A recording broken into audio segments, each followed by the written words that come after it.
하나님께서 오늘 우리에게 주신 그 말씀을 함께 봉독하도록 하겠습니다. 오늘 주신 말씀은 창세기 6장 1절에서 8절까지의 말씀입니다. 우리 창세기 6장 1절에서 8절까지의 말씀, 우리 한 절씩 이번에 교독해 보도록 하겠습니다. 제가 먼저 한 절 읽고 여러분들이 한 절 읽겠습니다. 6장 1절부터 창세기 6장 1절부터 8절까지 말씀입니다. 제가 먼저 읽겠습니다. 사람이 땅 위에 번성하기 시작할 때에 그들에게서 딸들이 나니 하나님의 아들들이 사람의 딸들의 아름다움을 보고 자기들이 좋아하는 모든 여자를 아내로 삼는지라. 여호와께서 이르시되 나의 영이 영원히 사람과 함께하지 아니하리니 이는 그들이 육신이 됨이라. 그러나 그들의 날은 120년이 되리라 하시니라. 당시에 땅에는 네피림이 있었고 그에도 하나님의 아들들이 사람의 딸들에게로 들어와 자식을 낳았으니 그들은 용타 고대 영성이 있는 사람들이었더라. 여호와께서 사람의 죄악이 세상에 가득함과 그의 마음으로 생각하는 모든 계획이 항상 악할 뿐임을 보시고 땅 위에 사람 지으셨음을 한탄하사 마음에 근심하시고 이르시되 내가 창조한 사람을 내가 지면에서 쓸어버리되 사람으로부터 가축과 기는 것과 공중의 새까지 그리하리니 이는 내가 그것들을 지었음을 한탄함이니라 하시니라. 그러나 노아는 여호와께 은혜를 입었더라. 아멘. 지난 시간에 우리는 인류 역사상 최초로 일어난 끔찍한 살인 사건에 대해서 이야기를 나누었습니다. 그런데 이 사건은 앞으로 인류가 맞이하게 될 엄청난 비극의 전조였다고 할 수 있습니다. 지난 2019년에 시작된 신종 코로나 바이러스의 확산은 아직까지도 우리의 일상에 큰 영향을 미치고 있습니다. WHO 세계보건기구의 통계에 따르면 지금까지 누적 환자 수는 약 7억 5천만 명이 넘고 누적 사망자 수도 680만 명을 넘어섰습니다. 코비드-19 바이러스는 전염력이 아주 높을 뿐만 아니라 기존의 바이러스와 달리 우리의 폐를 직접 공격하기 때문에 인간의 생명을 빼앗아갈 수도 있는 아주 치명적인 바이러스입니다. 죄라는 것도 바로 이 코비드-19 바이러스와 같이 아주 전염력이 강합니다. 그리고 결국 그 죄의 마지막은 어때요? 인간을 사망에 이르게 한다는 면에서 비슷하다고 할 수 있겠죠. 자, 야고보서 1장 15절은 그래서 이렇게 말씀합니다. 욕심이 잉태한 즉 욕심이 임신을 해요. 잉태를 해서 죄를 낳고 또 죄가 자라서 장성한 즉 사망을 낳느니라 라고 성경은 말씀하고 있습니다. 여러분, 가인의 범죄 이후에 인간은 날이 갈수록 점점점 더 악해져만 갔습니다. 창세기 4장 23절과 24절 말씀을 세번역 성경으로 한번 읽어보도록 하겠습니다. 창세기 4장 23절과 24절 말씀입니다. 라멕이 자기 아내들에게 말하였다. 아다와 실라는 내 말을 들어라. 라멕의 아내들은 내가 말할 때에 귀를 기울여라. 나에게 상처를 입힌 남자를 내가 죽였다. 나를 상하게 한 젊은 남자를 내가 죽였다. 가인을 해친 벌이 7갑절이면 라멕을 해치는 벌은 77갑절이다. 자, 가인의 후손인 라멕이라고 하는 사람이 아주 끔찍한 살인을 저지르고 나서도 양심의 가책을 느끼기는커녕 오히려 방금 읽은 것처럼 자신의 악함을 어때요? 자랑 삼아 떠벌리고 있는 것을 볼 수가 있습니다. 이러한 라멕의 모습은 당시 죄악으로 만연했던 그 당시의 사회상을 아주 잘 반영해 주고 있습니다. 자, 이와 같은 잔인함, 이와 같은 폭력성, 자, 이런 것들은 가인의 후손들만의 문제는 아니었습니다. 여러분, 세월이 흐르면서 사람들의 수가 기하급수적으로 증가했겠죠. 자, 그러면서 세상은 사람이 많아질수록 더욱더 그만큼 비례해서 더욱 온갖 죄악으로 가득 넘쳐나게 되었다는 것을 성경은 말씀하고 있습니다. 본문 1절과 2절은 하나님께서 세상을 물로 심판하시기로 결정하시게 된 그 결정적 원인이 무엇이었는지를 우리에게 말씀해주고 있습니다. 오늘 본문 1절과 2절을 보시면 사람이 땅 위에 번성하기 시작할 때에 그들에게서 딸들이 낳는데 하나님의 아들들이 사람의 딸들의 아름다움을 보고 자기들이 좋아하는 모든 여자를 아내로 삼는지라 라고 말씀합니다. 그리고 이어서 그 다음 절에 하나님이 그래서 결국 물로 이처럼 사람을 쓸어버리시기로 결심하는 장면이 나오죠. 자, 하나님의 아들들이 사람의 딸들을 아내로 삼은 것, 이것이 사실 문제의 근본적인 원인이었습니다. 자, 이로 인해서 세상은 죄악으로 가득 넘쳐나게 됐고, 하나님께서는 당신이 지으신 그 사람을 내가 홍수로 싹 쓸어버리시겠다라고 결정을 내리신 것입니다. 자, 그렇다면 여기서 하나님의 아들들과 사람의 딸들은 각각 누구를 말하는 것일까요? 이 문제에 관한 여러 가지 견해들이 사실 있습니다. 신학적인 견해들이 갈리지만, 자, 그 가운데서 가장 대표적인 견해, 가장 많은 지지를 받는 견해 두 가지만 여러분에게 간략하게 소개하도록 하겠습니다. 자, 첫 번째 견해는 가장 오래된 입장이고 최근에 다시 주목을 받고 있는 견해로, 하나님의 아들들은 타락한 천사들이며 사람의 딸들은 문자 그대로 사람의 딸들이라는 그런 견해입니다. 자, 이 견해는 에녹서와 같은 초기 유대교 문헌들과 70인역, 그러니까 구약 성경 히브리어 성경을 헬라어로 번역한 70인역 성경, 그리고 사해사본, 사해에서 발견된 고대 성경 사본이죠. 자, 사해사본뿐만 아니라 알렉산드리의 클레멘트라고 하는 사람, 그런 교부와 터툴리안, 오리겐이라고 하는 유명한 교부들입니다. 초대교회 당시에 이후에 신학자들이라고 할 수 있어요. 교부들이라고 할 수 있는데, 자, 이 초대 교부들과 또한 유대 역사가 아주 유명한 요세푸스라고 하는 사람이 있었습니다. 유대 역사를 기록한 유대 역사가 요세푸스와 유대의 또한 유명했던 철학자였던 필로라고 하는 사람이 있었는데, 이러한 사람들은 대부분 다 당연하게 이 동문을 그냥 타락한 천사들로 그렇게 보았습니다. 자, 또한 아서 핑크라고 하는 신학자와 제임스 보이스라고 하는 현대 신학자들 가운데, 성경 신학자들 가운데서도 이 견해를 지지를 하고 있습니다.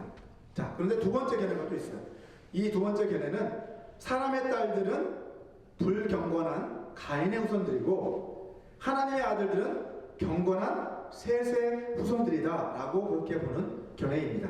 이 견해는 첫 번째 견해가 조금 듣기에 어떻습니까?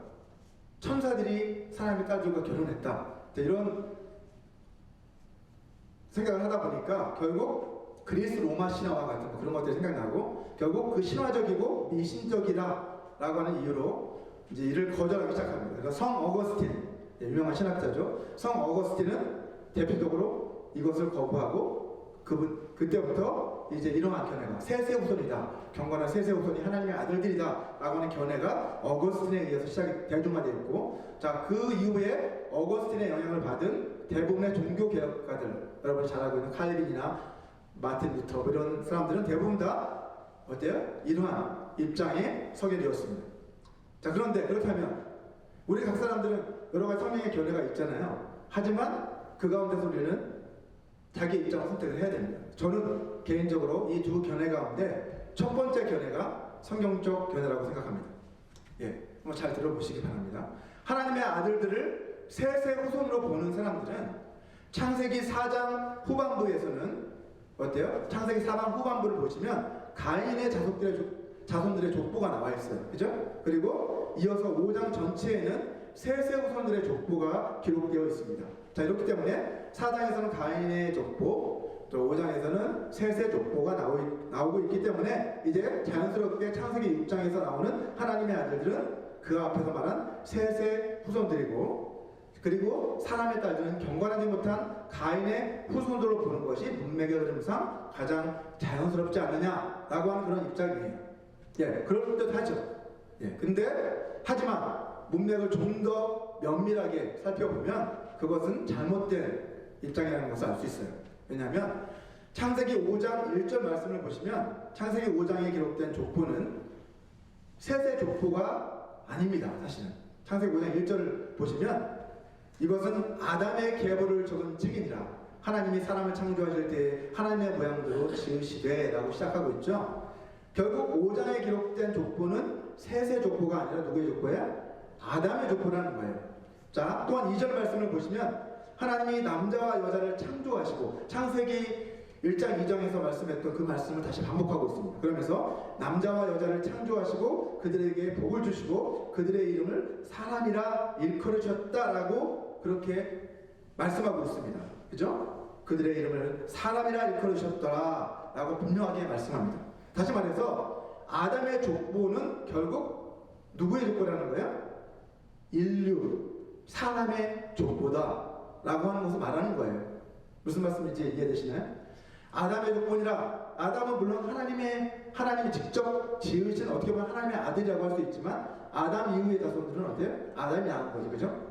아담이 낳고 또 낳고 해서 결국 사람의 족보로 이어져 내려왔다. 결국 사람은 남자와 여자로 창조되었고 이렇게 족보가 이어져 내려왔다라고 창세기 5장은 분명하게 우리에게 말씀하고 있다는 거예요. 자, 그리고 나서 바로 그러한 족보가 이어지고 난 뒤에 아담의 족보 뒤에 오늘 본문인 창세기 6장 말씀이 이어지고 있는 거예요.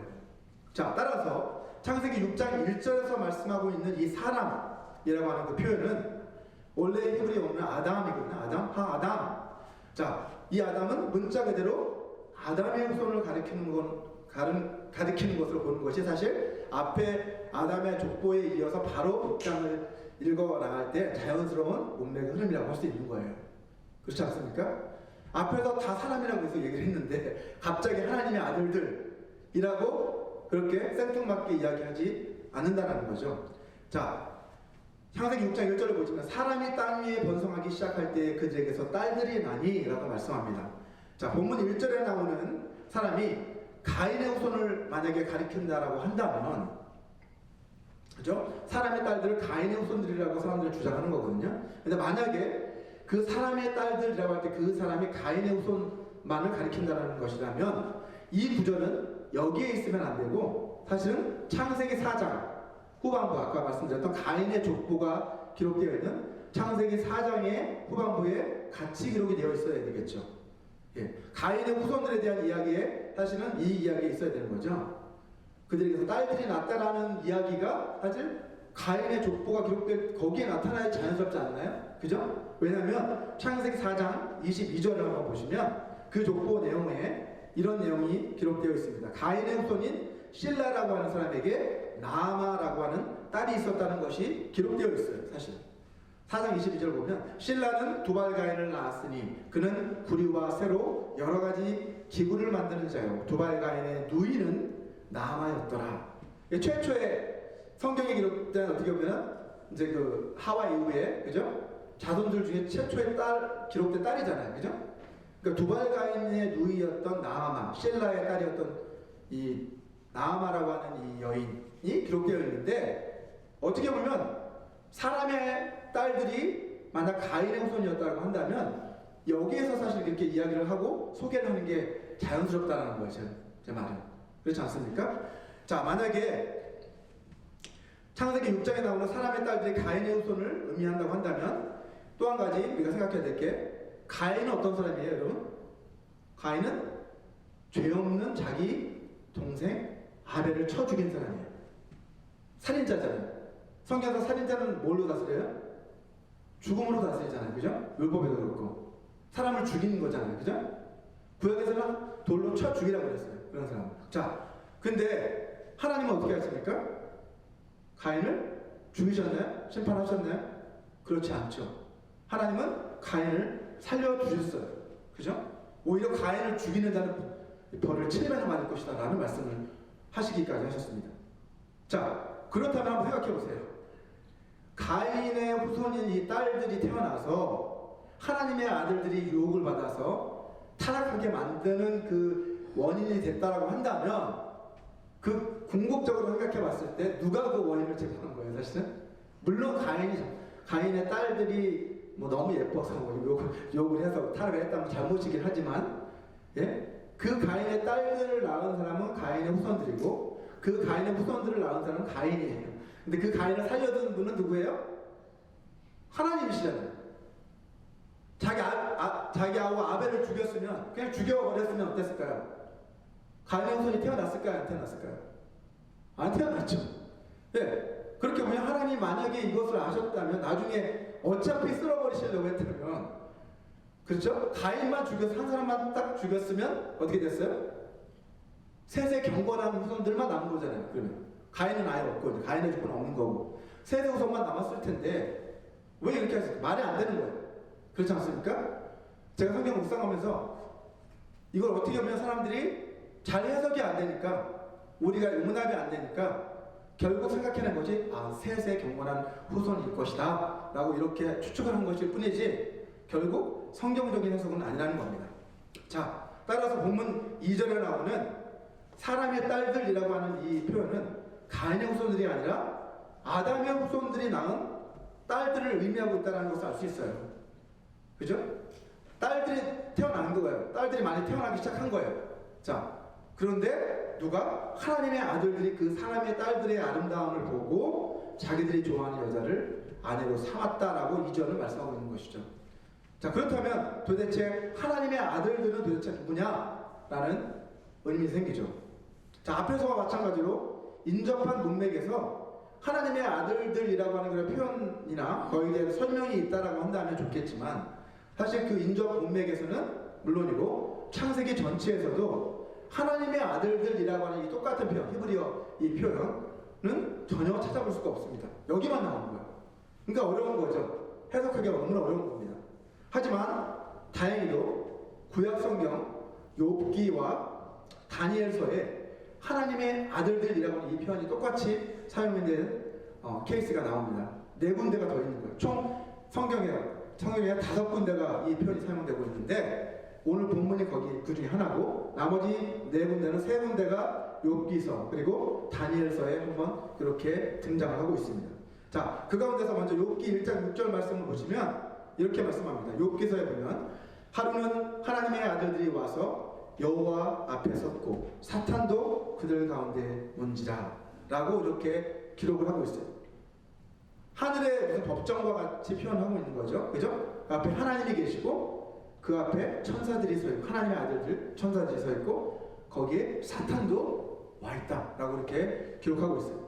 자, 여기에서 하나님의 아들들 오늘 본문을 빼고 나머지 모든 부분들에서 사용된 하나님의 아들들이라는 표현은 다 천사들을 의미하는 것으로 사용이 되고 있습니다. 예. 이번에는 욥기 38장 7절 말씀을 같이 한번 보시면 여기에서도 이렇게 기록하고 그때의 새벽별들이 기뻐 노래하며 하나님의 아들들이 다 기뻐 소리를 질렀느니라 라고 할 때도 여기도 하나님의 아들들이라는 표현이 똑같은 표현이 사용되고 있습니다.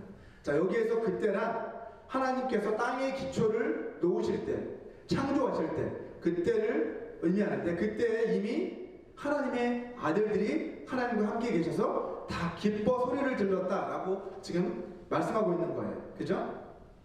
인간이 창조되기, 이 지구가 창조되기 이전에 이미 하나님의 아들들이 존재하고 있었고 그 창조를 하나님과 함께 기뻐했다라고 말씀하고 있는 거죠.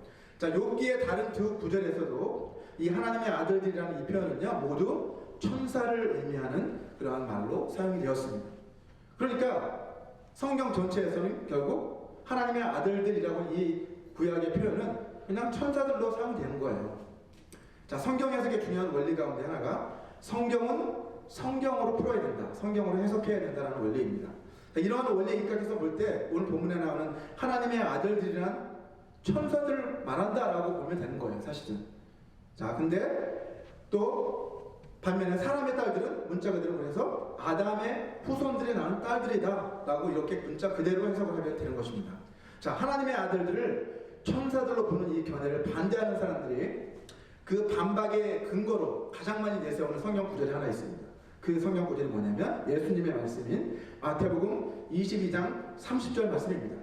같이 한번 읽어볼까요? 우리 마태복음 22장 30절 같이 읽겠습니다. 시작. 부활 때에는 장가도 아니가고 시집도 아니가고 하늘에 있는 천사들과 같으니라. 아멘. 예, 이거 예수님의 말씀이에요. 누구도 부인할 수 없어요. 그죠? 그러니까 이 말은 뭐예요? 부활 때는 장가나 뭐 시집 가는 게 없다라는 거예요. 그죠? 우리가 부활하고 난 뒤에 저 하늘나라에 가서는 뭐 결혼하고 이런 일들이 없다라는 거죠. 더 이상 필요가 없죠. 그리고 하늘에 있는 천사들과 같다. 결국은 천사들도 결혼을 한다 안 한다? 안 한다. 네, 그건 알 수 있어. 확실합니다. 자, 그런데 그들은 이 말씀을 근거로 해서 천사들은 장가도 안 가고 시집도 안 가는 존재이기 때문에 천사들이 사람의 딸들과 결혼을 해서 자녀를 낳았다라고 하는 것은 절대로 말도 안 된다. 이렇게 지금 반박을 하는 거예요. 물론 예수님의 말씀은 진리입니다. 그죠? 천사는 장가도 안 가고 시집도 안 가요. 하늘에서는. 우리도 안 가고. 우리도 여기서는 하지만 하늘에 가서는 더 이상 뭐 결혼을 하고 이렇지 않아요. 자, 그렇다면 예수님이 말씀하신 것처럼 하늘에 있는 천사들은 본래 결혼을 하지 않는 존재들인데, 그러나 그 천사들이 만약에 자기들이 그렇게 하지 말아야 될 존재로 지음을 받았는데도 불구하고 그 천사들 가운데 일부가 이런 하나님의 법을 어기고 땅에 내려와서 사람의 딸들과 결혼을 했다면 이것이 뭐가 되는 거예요? 하나님께 대한 불순종이요, 반역이 되는 거예요. 자, 무슨 말이에요? 원래 그렇게 안 해요. 천사는 그렇게 지음받지도 않았고 그런 목적으로 지음받지도 않았고 그런 존재들이 아니에요. 하지만 타락한 천사들이 어떻게 돼요? 하나님을 반역한 천사들이 이 땅에 내려와 사람을 그 자기들의 영역이 아닌 이 땅에 내려와 다른 차원에 내려와서 하나님이 막으신 그 일을 자행했다는 거예요. 반역을 일으킨 거예요. 그리고 범죄한 거예요. 그 범죄한 천사들. 이렇게 봤을 때 이게 문맥이 자연스럽지 않습니까? 자, 그래서 유다서 1장 6절은 이렇게 말씀하고 있습니다. 유다서 1장 6절을 보시면 또 자기 지위를 지키지 아니하고 자기 처소를 떠난 천사들을 큰 날의 심판까지 영원한 결박으로 흑암에 가두셨으며 라고 말씀합니다. 이 유다서 1장 6절에 유다서에서 말씀하고 있는 문맥을 살펴보면요, 분명하게 창세기 6장의 사건을 전제로 해서 이야기를 그 유다가 풀어가고 있는 것을 알 수 있습니다. 이 유다는 예수님의 형제 유다입니다. 자, 그래서 이 유다서에서 나오는 이 표현은 분명히 천사들이 하나님의 명령을 불순종해서 이제 자기 처소를 떠났을 때 하나님이 그들을 심판하시기 위해 영원한 결박으로 가주셨다라고 말씀하고 있는 겁니다. 자, 그들이 자기 처소를 떠나 어디로 갔을까요? 땅으로 내려온 거예요, 사실은. 그 처소인 하늘을 떠나 땅에 내려와 그들이 넘지 말아야 할 선을 넘은 겁니다. 하나님이 정하신 그 바운드를 넘어버린 것이죠. 사람의 딸들을 아내로 취하는 그러한 불순종의 죄를 그들이 범함으로써 거룩한 천사들이었던 그들이 하나님께 불순종하고 하나님을 반역함으로 어떻게 된 거예요? 타락한 천사가 되어버린 거예요. 자, 천사들은요, 인간과 달리 어때요? 여러분, 생존을 위해서 음식을 먹을 필요가 있을까요? 없을까요? 우리와 같은 음식은 안 먹겠죠, 사실은. 천사들이 뭐 우리가 먹는 빵이나 밥이나 이런 걸 먹진 않을 거 아니에요, 그죠? 모르겠어요. 시편에 보면 그 만나를 천사의 음식이라고 이렇게 표현을 합니다. 모르겠어요. 천사들이 어떤 음식을 먹는지는 그건 모르겠습니다. 하늘나라 가서 물어보시기 바랍니다. 그러나 분명한 것은 이 땅의 음식은 안 먹어도 천사들은 아무 문제가 없다는 거예요. 이 땅의 음식은. 자, 그런데 이 땅의 음식을 천사들이 먹지 못할까요? 그러면 안 먹어도 상관없고 안 먹습니다. 근데 그렇다고 천사들이 못 먹을까요? 이건 좀 다른 문제죠. 그죠? 창세기 18장을 보시면요, 여러분 기억하실지 모르겠지만 아브라함이 나그네들을 맞아들여서 그들을 대접을 합니다. 자, 그런데 그들 나중에 보니까 그들은 누구였어요? 사실은 천사들이었어요. 그 중에 여호와도 있었어요. 그죠? 제가 선지하신 그리스도라고 말씀드렸는데 천사들을 맞이해서 대접을 했단 말이에요. 근데 뭘 대접했느냐? 거기 창세기 18장을 보시면 그들을 아브라함이 아주 지극정성으로 대접을 하는데 엉긴 그 치즈, 그죠? 아주 맛있는 치즈를 대접하고 또 우유도, 그죠? 우유도 대접하고 송아지 고기, 비프 스테이크, 그죠? 송아지 고기도 아주 최상급 송아지 고기도 요리를 해서 그들을 대접했습니다. 근데 그들이 먹었다 안 먹었다? 먹었어요. 그죠? 그 천사들이 나타나서 사람의 모습으로 그것도 나타나서 그걸 먹었어요. 자, 그리고 그 다음 장인 19장을 보시면 그들이 롯을 찾아갑니다. 소돔성을 찾아가 롯에게 이제 소돔성의 멸망에 대해 경고하러 가는데 그때 어떤 일이 벌어지니까 소돔 사람들이 몰려와요. 어떤 소문을 듣고, 야, 롯의 집에 범상치 않은 사람들이 와서 지금 방문하고 있더라, 이런 소문을 듣고 몰려왔어요. 몰려와서 그들이 뭘 하려고 합니까? 창세기 19장 5절 보시면 이렇게 말씀합니다. 롯을 그리고 그 앞에 소돔성 인근의 모든 사람들이 다 몰려와서 4절에 그렇게 말하고 있습니다. 그래서 5절에 보면 그래서 롯을 부르고 그에게 이르되 오늘 밤에 내게 온 사람들이 어디 있느냐 이끌어내라 우리가 그들을 상관하리라. 이게 상관하리는 게 뭐예요? 그들과 성적인 관계를 하겠다 이런 뜻이에요. 자, 이런 거를 봤을 때 그들의 천사의 나타남, 사람의 모습으로 나타나는 그 천사들이 우리가 보기에 구별할 수 없을 정도로 사람과 똑같았다는 거예요. 그죠? 그리고 그들은 얼마든지 사람의 모습으로 나타날 수 있고, 그리고 음식도 먹고, 심지어 사람들은 오해해서 그들과 성관계를 가지려고 할 정도까지 그렇게 자기를 변장할 수 있다는 거예요. 천사들은. 자, 유다서 우리 1장 7절을 한번 보시면 타락한 천사들과 마찬가지로 소돔과 고모라 사람들도 어떤 죄를 범했느냐? 음란에 빠졌는데 그들이 음란에 빠져서 뭐라고 말씀합니까? 다른 육체를 따라갔다 이렇게 표현하고 있어요. 자, 소돔 고모라의 죄가 뭐냐? 다른 육체를 쫓아간 거예요. 보통 우리가 뭐 호모섹슈얼이라고 하잖아요, 그죠? 그러니까 동성애라고 하는데 어떻게 보면 정확히 말하면 다른 육체를 쫓는 그런 죄인 거예요. 예. 하나님이 일반적으로 허락했던 남녀의 그런 성관계가 아니라 다른 것들을 쫓아가는 그것이 다 어디에서 왔다는 걸 알 수 있는 거예요? 사탄에게 속해 있다는 것을 분명하게 말씀합니다. 다른 육체를 쫓는 정상적인 관계가 아닌 다른 것들을 자꾸 쫓아가게 만드는 것들이 바로 하나님이 금하신 것이고 그것이 죄라는 건데 그것이 어디에서 왔느냐? 사탄에게서 왔다는 걸 우리는 알 수 있어요. 자, 그들도 역시 이 죄를 누구와 비교하고 유다서에서는 뭐와 비교하고 있느냐? 천사들이 하나님의 아들들이 사람의 딸들을 보고 다른 육체를 원해서 그들과 결혼했던 것에 비유해서 지금 소돔과 고모라 사람들도 다른 육체를 쫓아가다 결국 불의 심판을 받아 멸망했다. 너희는 이것을 거울로 삼아라. 이렇게 말씀하고 있는 거예요. 예. 자, 이처럼 여러분 자기들이 있어야 할 그 영역이었던 하늘을 떠나서 지상에 내려와 하나님의 뜻을 어기고 사람의 딸들을 아내로 취한 이 천사들을 가리켜서 우리는 타락한 천사, fallen angel 혹은 demons, 귀신들이라고 그렇게 성경은 부르고 있습니다. 자, 이러한 천사들의 타락의 배후에는 누가 있었던 거예요? 결국 그 대장인 사탄이 있었던 거예요.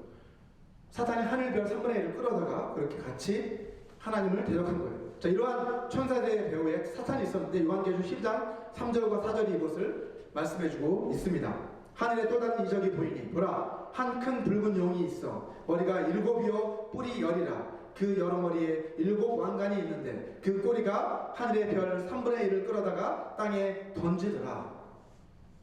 예. 하늘의 별로 표현을 하고 있지만 이것은 다 천사들을 의미합니다. 하늘의 천사들 3분의 1이 사단의 반역에 동참을 해서 이제 하늘에서 내어 쫓겼다는 것을 알 수 있습니다. 자, 이미 살펴봤던 것처럼 사탄은 에덴 동산에서 하와를 유혹해서 하나님의 명령에 불순종하도록 만들었어요. 그죠? 그리고 에덴 동산에서 아담과 하와가 쫓겨난 뒤에는 제가 뭐라고 말씀드렸습니까? 하나님이 그들에게 창세기 3장 15절 말씀을 통해 여자의 후손이 뱀의 머리를 상하게 할 것이다 라고 하는 희망의 메시지를 주셨다고 말씀드렸잖아요. 그죠? 그리스도 메시아가 오셔서 장차 오셔서 뱀 사탄의 머리를 깨트리시고 승리하실 것이다 라는 그러한 소망의 메시지를 주셨는데 그거를 사탄도 알고 있었습니다. 그러니까 여자의 후손을 이제 어떻게 하려고 했겠어요? 계속해서 사탄은 여자의 후손이 오지 못하도록 이제 그는 방해하려고 했던 것이죠. 자, 여자의 후손으로 가는 그 하나님의 약속이 이루어지지 못하게 하기 위해서 사탄은 아담과 하와의 첫째 아들인 가인을 부추겨서 동생 아벨을 죽이게 만드는 그러한 살인사건을 일으킵니다. 자, 그리고 그것도 모자라서 사탄은 자기 수하에 있었던 이 타락한 천사들을 동원해서 어떻게 한 겁니까? 사람의 딸들을 취하게 했다. 뱀 자신이, 옛뱀의 사탄이 에덴 동산에서 여자를 유혹했던 것처럼, 자, 그래서 결국 하나님의 말씀에 불순종하게 만들었던 것처럼 이제는 또 여자의 후손들이 경건한 자손을 낳지 못하도록 어떻게 하는 거야? 이제 그들을 취해서 아내로 삼아서 그들이 다 하나님에게서 떠나도록 예, 그렇게 불경건한 자손들로 만들어버리기 위해서 결국 이러한 사탄이 이러한 음모를 꾸몄다는 것이죠. 이처럼 여러분, 사탄은 처음부터 하나님이 약속하신 이 구속의 계획이 어떻게 하면 틀어질까, 그렇게 계속 궁리하면서 계속 공격했던 거예요. 베드로후서 2장 4절을 한번 보시면 하나님께서는 범죄한 이러한 천사들을 용서하지 않으시고 지옥에 던져서 어두운 구덩이에 두어서 심판 때까지 지키게 하셨다라고 말씀하고 있습니다. 예. 자, 이 베드로전서 2장과 유다서 1장으로 되어 있는데, 이 유다서 말씀, 이 두 말씀이 바로 창세기 6장 말씀과 가장 긴밀하게 연결되어 있는 본문들이에요.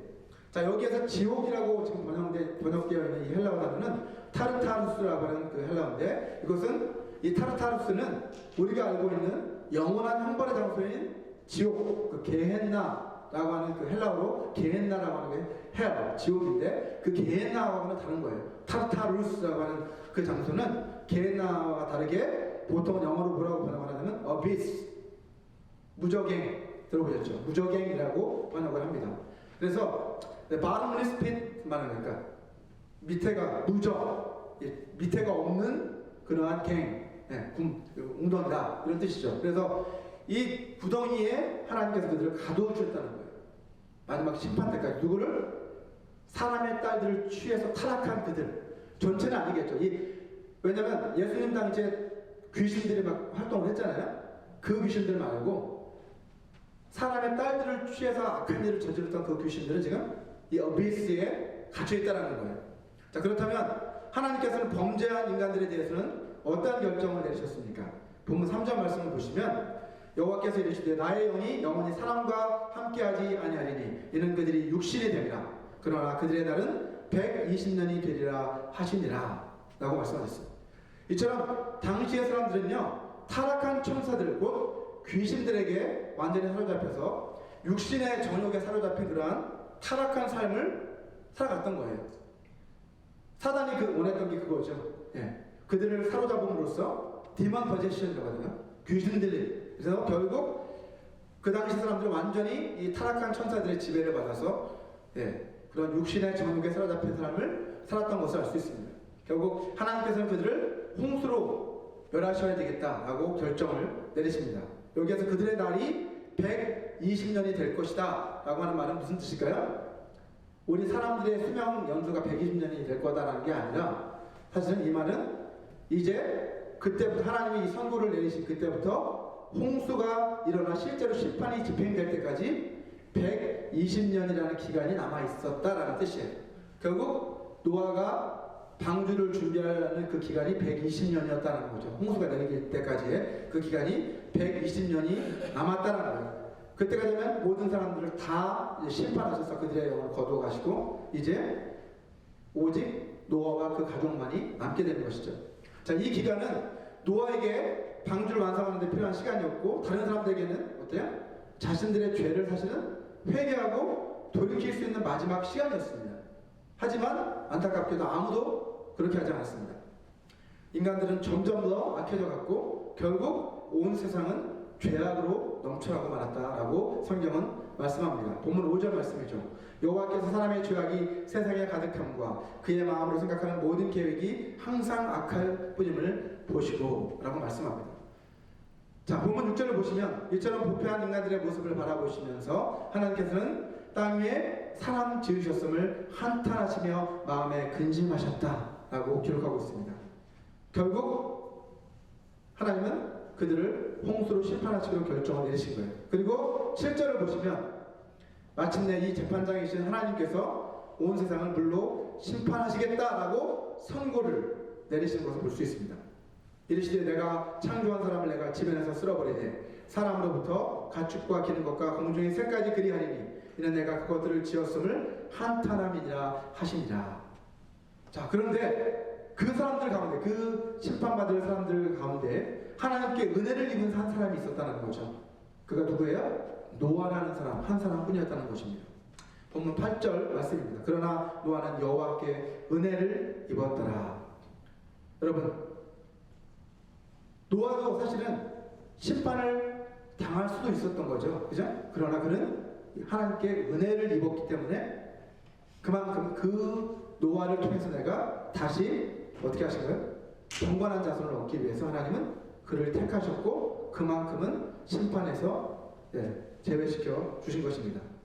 여러분, 모든 사람 가운데서 하나님의 의의 기준에 합한 사람은 오로지 노아 한 사람뿐이었다는 거예요. 그 당시에. 그리고 노아만이 순종의 길을 택한 사람, 곧 생명의 길을 택한 사람이었다는 것을 알 수 있습니다.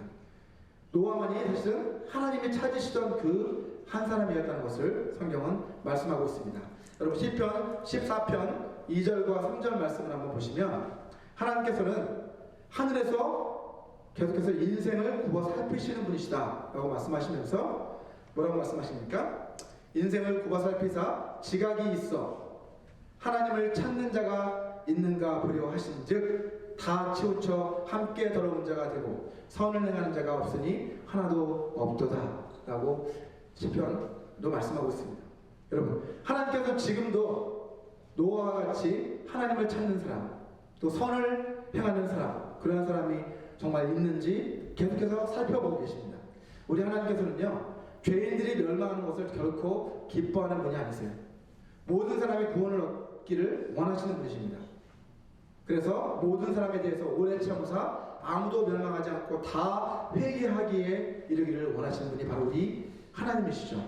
오늘 본문의 사건은요, 구원은 전적인 하나님의 은혜다라고 하는 것을 보여주는 사건이라고 할 수 있어요. 마지막으로 우리 에베소서 2장 8절과 9절 말씀을 같이 한번 읽어보도록 하겠습니다. 같이 한번 읽어볼까요? 시작. 너희는 그 은혜에 의하여 믿음으로 말미암아 구원을 받았으니 이것은 너희에게서 난 것이 아니요 하나님의 선물이라. 행위에서 난 것이 아니니 이는 누구든지 자랑하지 못하게 하리라. 아멘. 구원은 전적인 하나님의 은혜입니다. 여러분, 하나님께서 지금도 노아와 같은 순종의 사람들을 찾고 계십니다.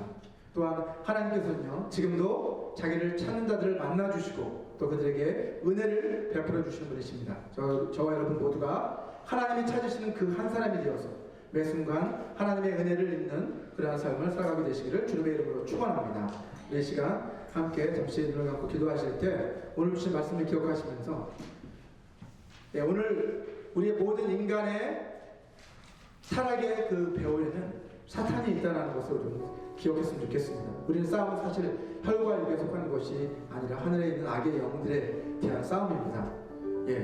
계속해서 우리가 누구를 택할 것인가, 내 마음에 하나님의 말씀을 내가 품을 것인가, 아니면 사단이 주는 악한 유혹과 세상의 유혹들을 내가 마음에 품을 것인가는 내가 결정하는 거예요. 그 싸움에서 우리는 승리해야 합니다. 어떨 때는 우리가 넘어질 수도 있겠지만 그렇다 할지라도 하나님은 너희가 너희의 죄를 자백하면 하나님이 미쁘셔서 우리의 모든 죄를 사하여 주신다고 말씀합니다. 다시 우리가 우리의 죄를 고백하고 다시 일어서기를 하나님은 계속해서 원하시는 거예요. 그것이 우리가 싸워나가야 할 싸움입니다. 계속해서 주님을 바라보며 주님의 은혜를 생각하면서 주님의 보혈로 저를 깨끗게 해주시고 저를 정결케 해달라고, 그리고 저를 새롭게 해달라고. 저는 아직 하나님 온전한 순종의 사람이 못 되지만 주님을 닮은 순종의 사람으로 변화시켜달라고 해서 다 같이 한번 기도하겠습니다.